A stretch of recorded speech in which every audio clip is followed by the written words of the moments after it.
Good evening and welcome to Netzach Israel's daily Kitzur Shulchan Aruch. Tonight, Bez Hashem, we're going to learn Siman and Aleph 151. Also, Kitzur Zera Levatala, the prohibition against masturbation, against emitting Siman for no reason, but tikkunim and fixes, things that people can do. Lemisha Nichshal Boy, for people who have been caught up with this, who have made the mistake of this. Avoid Zayin Seifin, and it contains 7 paragraphs. Seif Aleph. Also, it is prohibited to release semen for no reason. And this prohibition is more strict than all other averos in the Torah. And those that masturbate with their hands and they purposely release semen, it's not enough that this is a big prohibition. People who do this are ostracized from the Jewish community.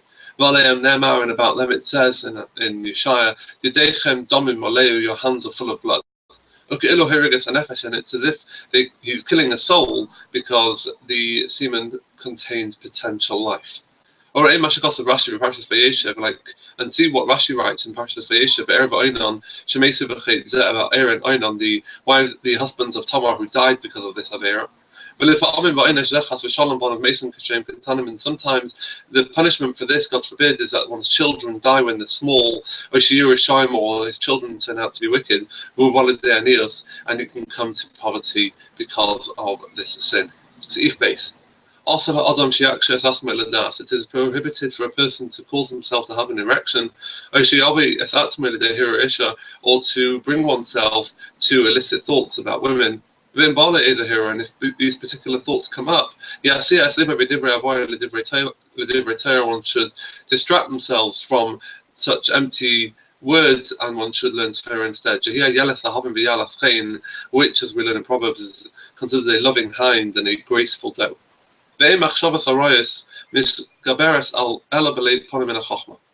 Illicit relations, the thoughts of illicit relations, can only conquer a person, can only conquer a heart that is empty from wisdom.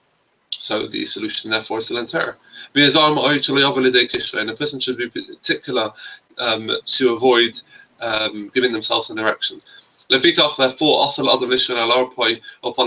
a person should avoid sleeping. It is prohibited for a person to sleep on his back with his face upwards, or to sleep on one's stomach with one's face downwards. But rather men should lie on their sides to avoid giving themselves an erection.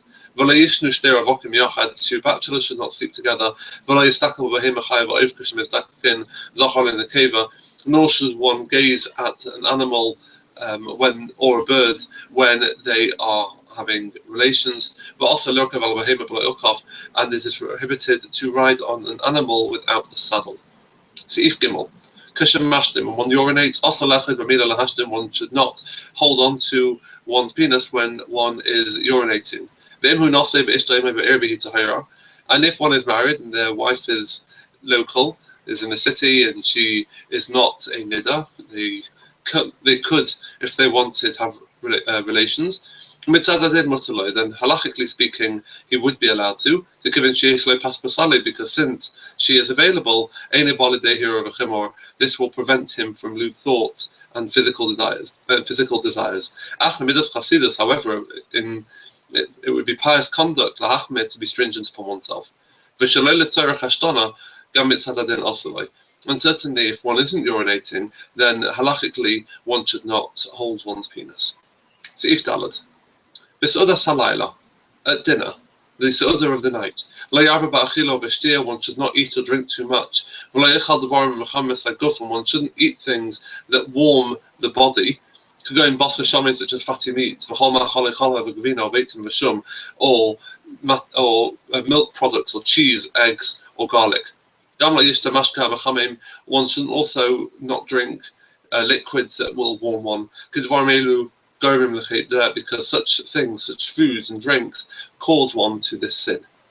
So if hey, one who, God forbid, sees a nocturnal seminal emission at night, when one wakes up from his sleep, he should wash his hands, and he should say with a broken heart, the Master of the world, I did this unintentionally.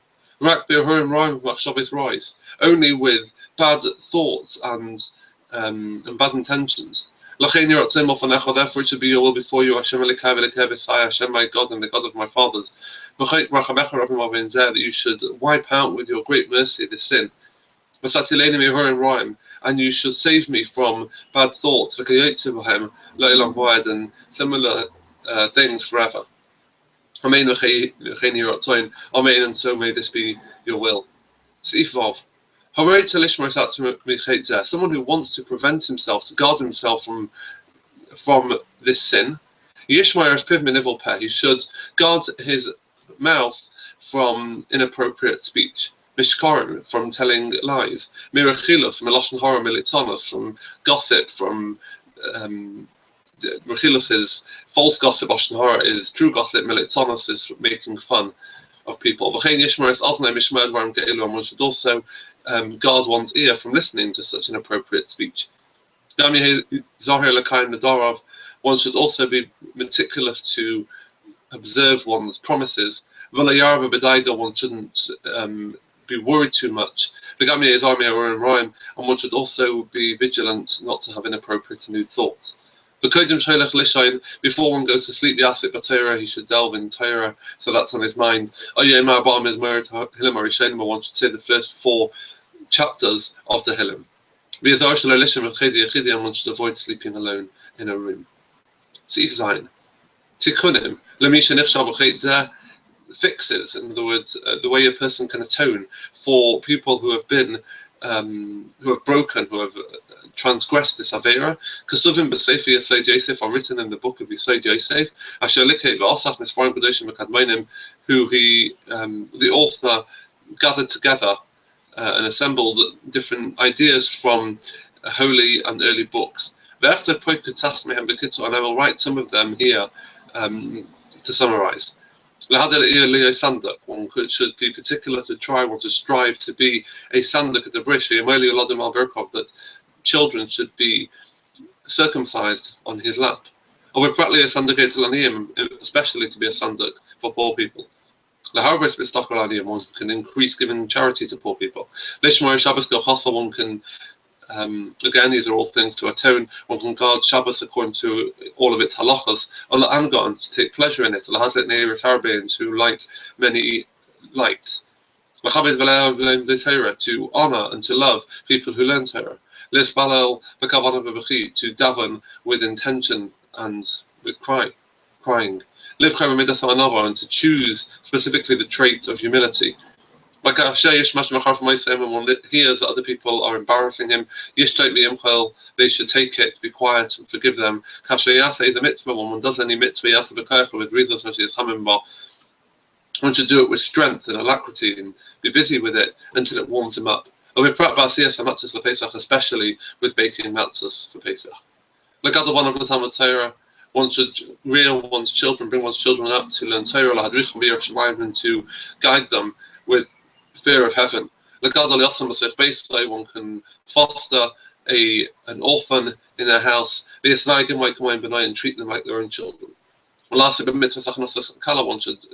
involve themselves in the mitzvah of Achnosas Kala, looking after people so they can get married. To receive an aliyah at least once a month, and to say the brachas loudly. One should also look at the Torah and read it quietly with the person who's laning. One can be one of the first 10 who comes to shul. One should get up at Chatzos at midnight to do the Tikkun Chatzos and cry over the destruction of the temple. If one cannot get up at midnight, one can do it afterwards, after Chatzos, and to love peace and to pursue peace. Thank you very much for watching.